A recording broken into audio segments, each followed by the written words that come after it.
कोणत्याही प्रकारची पूर्वतयारी न करता अगदी झटपट तुम्ही आवाजही ऐकून घेऊ शकतात। अशा प्रकारची कुरकुरीत आणि अजिबात तेलकट न होणारी अशी आपण आज फराळाची रेसिपी पाहूया। ही रेसिपी अगदी झटपट होते आणि चवीलाही अप्रतिम लागते। तुमच्या घरातील सगळ्यांनाच ही रेसिपी आवडेल अशी माझी खात्री आहे। नमस्कार, मी सुरेखा आणि आपल्या देवदर्शन किचनमध्ये तुम्हा सर्वांचे मनापासून स्वागत करते। आपल्याला 2 चमचे या ठिकाणी साबुदाणा घ्यायचा आहे। अशी ही अगदी लहान वाटी आहे, त्या वाटीने 1 वाटी साबुदाणा घेतलेला आहे। साधारण 2 चमचे साबुदाणा आपल्याला हलका असा भाजून घ्यायचा आहे।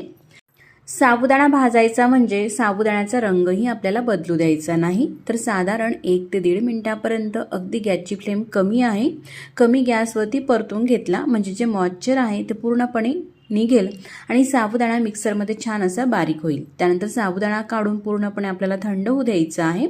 त्यानंतरच मिक्सरच्या भांड्यामध्ये टाकून असा हा फिरवून घ्यायचा आहे मिक्सरला। असं पीठ झाल्यानंतर या ठिकाणी 1 कप भगर घेतलेली आहे। तुम्ही कोणत्याही वाटीने घेऊ शकतात। घेतलेली कपभर भगर ही मिक्सरच्या भांड्यामध्ये टाकायची आहे आणि भगर फिरवून घ्यायची आहे मिक्सरला लावून। साबुदाणा हा बारीक व्हायला वेळ लागतो म्हणून आपण सुरुवातीला साबुदाण्याचं पीठ करून घेतलं थोडंसं जाडसर, त्यानंतरच मग मिक्सरच्या भांड्यामध्ये भगर घातली म्हणजे व्यवस्थित भगर आणि साबुदाणा छान असं एकसारखं बारीक होते।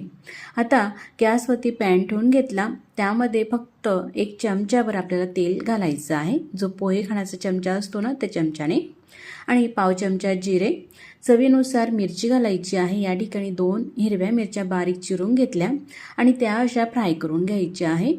मिरची अशी व्यवस्थित भाजून झाली का त्यामध्ये ज्या कपाने आपण भगर घेतलेली आहे त्याच कपाने पाणी घालायचं आहे। तर 1 कप पाणी घातलेलं आहे आणि त्यानंतर हे पाऊण कप पाणी, तर साधारण 1.25-2 कप पाणी आपल्याला या ठिकाणी वापरायचं आहे 1 कप भगरसाठी। आणि चवीनुसार मीठ, तर या ठिकाणी मी सेंधा मिठाचा वापर करते, जे आपण उपवासाला खातो ते तुम्ही कोणतंही मीठ वापरू शकतात। पाण्याला उकळी येऊ द्यायची आहे। पाण्याला उकळी आल्यानंतर जे आपण पीठ बारीक करून घेतलेलं आहे मिक्सरच्या भांड्यामध्ये ते पीठ घालायचं आहे। तर सुरुवातीला अर्धं पीठ टाकलं आणि मिक्स करून घेते। असं व्यवस्थित मिक्स करून घेतल्यानंतर बाकीचं राहिलेलं पीठसुद्धा आपल्याला या पाण्यामध्ये टाकून घ्यायचं आहे। सुरुवातीला जर का एकदम पीठ टाकून दिलं तर याच्या गुठळ्या होऊ शकतात आणि ते आपल्याला व्यवस्थित असं मिक्स करता जमत नाही, म्हणून सुरुवातीला अर्धं पीठ टाका आणि त्यानंतर पूर्ण हे पीठ टाकून घ्या। 1 कप भगरसाठी आणि 2 चमचे साबुदाण्यासाठी 1.25-2 कप पाणी हे अगदी परफेक्ट होते। तुम्ही हेच प्रमाण कोणत्याही वाटीने किंवा तुमच्या घरातील कोणत्याही भांड्यानेही घेत असाल तर ह्याच प्रमाणामध्ये तुम्ही पाणी आणि भगरीचं प्रमाण घ्या। आता गॅसची फ्लेम मीडियम आहे। मीडियम गॅसवरती असं हे परतून घेतल्यानंतर लगेचच ते असं घट्टसर होत असते। आता गॅस बंद करते आणि हे जे मिश्रण आहे आपल्याला ताटामध्ये काढून घ्यायचं आहे, थंड होऊ द्यायचं आहे, थोडंसं कोमट होईपर्यंत थांबायचं आहे। त्यानंतर ह्या साईडची या ठिकाणी मी 2 बटाटे घेतले, बटाटे खिसणीवरती खिसून घ्यायचे आहे। या प्रकारे बटाटा असा मऊसूत शिजलेला असला का अगदी पटकन तो खिसला जातो। आता घेतलेले 2 बटाटे खिसून घेतलेले आहे। त्या मिश्रणामध्ये साधारण पोहे खाण्याचे 2 ते 3 चमचे शेंगदाण्याचं कूट टाकायचं आहे। शेंगदाणे असे हलके भाजून घेतले आणि सालं काढून घेतल्याने मिक्सरला असं अगदी थोडंसं जाडसर हे कूट फिरून घेतलेलं आहे, ते कूट टाकायचं आहे। शेंगदाण्याच्या कूटामुळे मस्त ह्या रेसिपीला कुरकुरीतपणा येत असतो। सगळं आता हे मिक्स करून घेऊ, बटाटा, शेंगदाण्याचं कूट आणि हे भगरीचं मिश्रण। ह्या प्रकारे संपूर्ण असं मिक्स करून हा गोळा झालेला आहे। आता ताटाला तेल लावून घ्यायचं आहे। उपवासाला तुम्ही तेल किंवा तूप जेही वापरत असाल ते तुम्ही लावून घ्यायचं आहे। या ठिकाणी सगळीकडे थोडंसं टाकून घेतलेलं तेल हे पसरून घेतलं। आता हा जो मिश्रणाचा गोळा आहे तो उंडा यामध्ये ठेवायचा आहे आणि असं हाताने पसरून घ्यायचं आहे पूर्ण ताटामध्ये।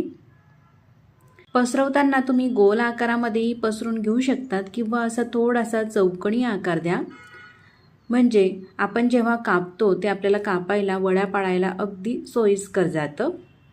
तर चमच्याचा वापर करून अशा प्रकारे मी चौकोनी आकार देते या मिश्रणाला। अशा प्रकारे एकसारखं हे थापून झाल्यानंतर सुरी घ्यायची आहे आणि चौकोनी आकारामध्ये हे काप करून घेते। तुम्हाला आवडत असेल तुम्ही ट्रायंगल शेपमध्ये सुद्धा हे कापून घेऊ शकतात।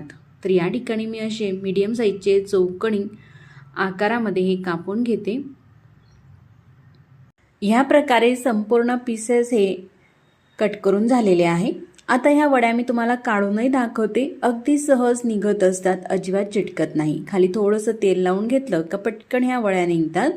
तर अशा प्रकारे संपूर्ण ह्या ज्या वड्या आहे आपल्याला काढून घ्यायच्या आहेत ह्या प्रकारे। तर अशा चौकोनी ह्या वड्यासुद्धा तुम्ही तळून घेऊ शकतात, पण आणखीन ह्या वड्या छान दिसाव्यात त्यासाठी ह्या वड्यांना जर का आतमधून अशा प्रकारे आकार दिला त्या आणखीनच दिसायला सुंदर दिसतात। म्हणून अशा ट्रायंगल शेपमध्ये ह्या ज्या वड्या आहेत त्या कट करून घेते। ह्या प्रकारे तुम्ही पाहू शकतात, काहीतरी थोडंसं वेगळं वाटतं आणि दिसायलाही छान दिसतात। तर अशाच प्रकारे संपूर्ण ह्या ज्या वड्या आहे त्या चिरून घेते, म्हणजे आपण जेव्हा ह्या वड्या तळू त्या अगदी भराभर तळल्या जातील। गॅस त्यानंतर बंद करायची आपल्याला गरज येणार नाही। असे हे ट्रायंगल करून घेतल्यानंतर आता संपूर्ण वड्याचे ट्रायंगल करून घेतलेले आहे। तोपर्यंत तेलसुद्धा गरम झालेलं आहे। आधीच तेल तापण्यासाठी ठेवून घेतलेलं होतं आणि गरम तेलामध्ये ह्या वड्या म्हणजेच हे ट्रायंगल आपल्याला सोडायचे आहे। ह्या वड्या तळत असताना गॅसची फ्लेम मोठीच राहू द्यायची आहे। जर का कमी गॅसवरती तळल्या तर तेलकट होतील, मोठ्या गॅसवरतीच तळून घ्या आणि काही सेकंद तेलामध्ये घातल्यानंतर झाऱ्याने त्या पलटवायच्या नाही, तर काही सेकंद होऊ द्यायचे आहे आणि त्यानंतरच मग पलटून घ्यायचे आहे, म्हणजे झाऱ्यालाही हे चिटकत नाही, अगदी सहज हे पलटवले जातात।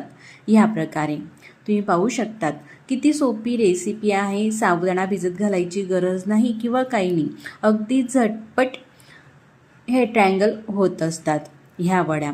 अशा प्रकारे आपण आषाढी एकादशी असो किंवा कोणत्याही प्रकारचा उपवास असो त्या उपवासाला तुम्ही ही रेसिपी बनवून घेऊ शकतात किंवा नेहमीच्या नाश्त्याला सुद्धा आठवड्यातून एखाद दिवशी तुम्ही ही रेसिपी बनवून घेऊ शकतात। चवीला अप्रतिम लागते आणि घरातील सगळ्यांनाच ही रेसिपी आवडणारी अशी आहे।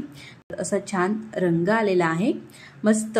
त्यानंतर काढून घ्यायचं आहे। तेलाच्या आतमधून काढताना असं थोडंसं तेल निथळून घ्यायचं आहे आणि त्यानंतरच मग ताटामध्ये काढत घ्यायची आहे। तर टिश्यू पेपरसुद्धा वापरायची गरज नाही, कारण हे अजिबात तेलकट होत नाही। तुमच्याकडे जर का पाहुणे मंडळी येत असेल तर तुम्ही आधीच अशा प्रकारे बनवून घ्या आणि त्यानंतर मग जेव्हा ते येतील तेव्हा तुम्ही तळून घ्या।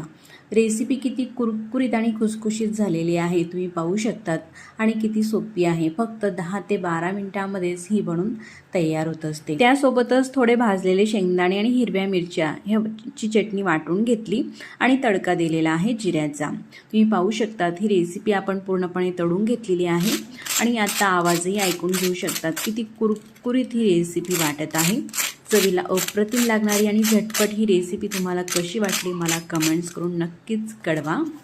तर मंडळी, व्हिडिओ आवडल्यास तर व्हिडिओला लाईक करा आणि आपल्या देवदर्शन किचन चॅनलवरती तुम्ही नवीन असाल, पहिल्यांदाच तुम्ही हे पाहत असाल तर चॅनलला नक्कीच सबस्क्राईब करा। आधीच सबस्क्राईब केले असतील तर मनापासून धन्यवाद। मग पुन्हा भेटू नवीन रेसिपीसोबत, तोपर्यंत नमस्कार।